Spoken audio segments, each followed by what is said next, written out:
eh bien, l'épisode Godzilla X Kong est terminé. On peut tirer un trait ou en tout cas marquer cette étape par une petite virgule pour passer à la suite. Je vous ai fait une vidéo notamment sur quelles pourraient être les nouvelles menaces supposées concernant du coup le Monsterverse avec un Godzilla et Kong 3 qui est prévu. Je vous rappelle qu'Adam Wingard, le réalisateur du second film et du coup de Godzilla contre Kong, va finir sa trilogie avec un film qui serait plus axé sur Godzilla. Bon, ça plaît, ça ne plaît pas, moi je ne suis pas là pour en débattre, j'ai déjà fait la vidéo critique et je respecte tous les avis, que vous ayez trouvé ce film incroyable ou merdique, c'est votre avis et je le respecte totalement. En revanche, l'avenir est radieux du côté du Monsterverse parce que on a plusieurs séries, plusieurs films qui sont prévus. Dans un premier temps, on a Godzilla et Kong 3 qui est prévu, comme je viens de vous le dire, Adam Wingard, tout ça. Et on sait que là, on a un producteur ou le patron de Legendary, je ne sais plus, qui a déclaré que le Monsterverse tel que nous le connaissons actuellement, ce n'est que le début. Ça fait 10 ans déjà que ça existe, mais ce ne serait que le début. Je pense qu'il dit ça parce que le film là a bien marché. S'il n'avait pas marché, il aurait dit bon, on en fait encore un et après c'est terminé. Mais là, le film, là, Godzilla et Kong, le Nouvel Empire a vraiment bien marché et on voit que il y a une volonté de continuer cet univers-là. Je vous ai fait notamment une vidéo sur l'Exilien, je ne sais pas si j'en ai déjà parlé dans cette vidéo-là, mais je vous avais fait une vidéo sur quelle pourrait être la menace. Je vous parlais d'une menace extraterrestre, sachant qu'on a eu que des menaces du coup intraterrestres avec la Terre creuse, terrestres avec du coup par exemple les Mutos. Après King Ghidorah, lui, était une menace extraterrestre. Donc ça serait assez intéressant qu'on puisse partir encore plus loin et bien faire des liens avec les films de la Toho des années 60 notamment. Mais pour revenir au sujet de base, il y a une volonté du côté de Legendary de développer ce Monsterverse. Et je pense que ça va passer sur différentes époques, parce que c'est bien beau de faire la suite à chaque fois, mais c'est vrai qu'entre chaque film, il y a des choses qui se déroulent, on a plein de monstres qui émergent, il faut peut-être à un moment donné possiblement les évoquer. Ça a été notamment le cas du côté de Netflix avec le projet sur Skull Island, qui était plutôt sympathique, c'était un projet d'animation qui se déroulait avant le Monsterverse tel que nous le connaissons. Si je ne dis pas de bêtises, ça se passe avant ou après Kong Skull Island. Bref, je ne sais plus vraiment, mais en tout cas, c'est à peu près dans ces eaux-là. Et c'était sympa, ce n'était pas incroyable, mais c'était sympa. Et d'ailleurs, ça annonçait supposément une suite. Je pense qu'il y en aura une. Et là, récemment, tellement récent que ça date d'il n'y a que quelques heures, Discussing Film a déclaré que Monarch Legacy of Monsters a été renouvelé pour une saison 2. Dans un premier temps, on peut s'arrêter là-dessus. Pour rappel, Monarch Legacy of Monsters, c'est la série sur Apple TV+, qu'on a suivie semaine après semaine, qui, moi, je suis un peu tiraillé, notamment sur le développement de certains personnages. J'attends d'en voir plus. C'est bien aussi de ne pas toujours voir des monstres, parce que c'est aussi ce qu'on veut voir, c'est Monarch, comment se développe cette entreprise-là. Et notamment la saison 1 te teasait une saison 2 qui pourrait plutôt être plutôt intéressante pour mener jusqu'à Godzilla contre Kong. Avec le Mecha Godzilla, je vais pas trop rentrer dans les détails si vous n'êtes pas à jour, mais en vrai je vous conseille de regarder la série parce que en vérité t'as 10 épisodes qui sont plutôt sympas, c'est Matt Shakman qui s'en occupe, en tout cas de certains épisodes. Matt Shakman, pour ceux qui ne le connaîtraient pas, c'est celui qui a réalisé WandaVision, et c'est lui qui va s'occuper de la série, du film des 4 Fantastiques, et je crois qu'il était sur un projet Star Trek, mais je ne sais plus s'il est toujours dessus. Bref, quoi qu'il en soit, là il va être sur les 4 Fantastiques qui sort, je vous rappelle, l'année prochaine. Et donc on a une saison 2 qui serait annoncée par Apple, ce qui est assez étonnant parce que c'est vrai que quand j'en avais parlé avec Mathéo, lui m'avait dit en général les séries Apple TV+, elles sont renouvelées très vite.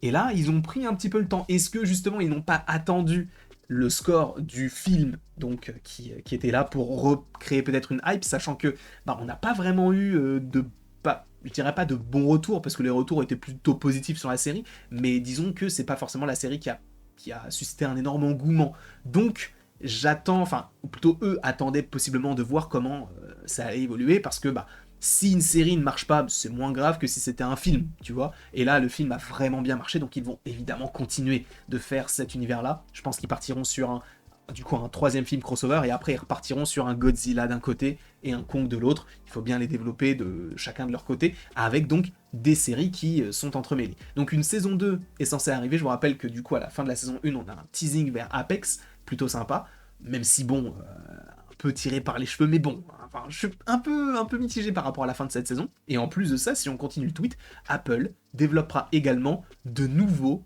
spectacles, du coup de nouvelles séries Monsterverse. Et ça, moi ça m'intéresse beaucoup parce que cela signifie qu'il y a une véritable volonté déjà de faire confiance à Apple, dans un premier temps, et en plus de faire confiance à Apple, c'est de continuer cet univers étendu. Parce que là, on a une série qui se déroule à une époque un peu révolue, dans le sens où ça se déroule, je crois, en 2015, un an après les événements du premier film, donc de Godzilla de Gareth Edwards. Très bien, super, on a cet aspect-là, c'est cool. Donc, on a une série qui va s'établir, je suppose, entre les différentes petits films. C'est plutôt sympa de voir un petit peu un lien, même si sur certains aspects ça peut paraître incohérent, notamment par rapport à Godzilla, roi des monstres, mais d'avoir d'autres séries, en vrai on pourrait se poser la question de qu'est-ce que vous voulez évoquer. Parce qu'une série sur Monarch on sait, c'est un peu comme le Shield du côté du Monsterverse. Ok, mais après qu'est-ce que tu veux évoquer? Est-ce que tu veux faire une série sur, admettons, les aliens? Ça serait sympa, mais à ce moment-là, en fait, il faudrait toujours doubler quelque chose par derrière, parce qu'ils ne parlent pas anglais, ils ne parlent pas français, ils vont forcément devoir un petit peu magouiller, créer un dialogue, enfin, en tout cas, créer un langage, donc peut-être que ce n'est pas forcément la bonne option. Après, ils peuvent faire une série uniquement sur un pan, c'est-à-dire de prendre un monstre et de se dire, bah voilà, on fait une série sur tel monstre. Moi, ce que j'aimerais bien, c'est de faire une série sur Mothra, par exemple. Mothra est un personnage qui ne mérite pas un film. Tu vas me dire, dans les années 60-70, Mothra a été le personnage principal de son film solo. Ok, mais c'était une époque où Lato sortait plein de films avec plein de monstres différents. Aujourd'hui, tu fais un film sur Mothra, je pense pas que ça marche énormément. Évidemment, quand tu mets du Godzilla et du Kong dans le même titre, là oui, ça marche. Mais Mothra, pour l'instant, je pense qu'elle ne bénéficie pas d'une assez grande popularité.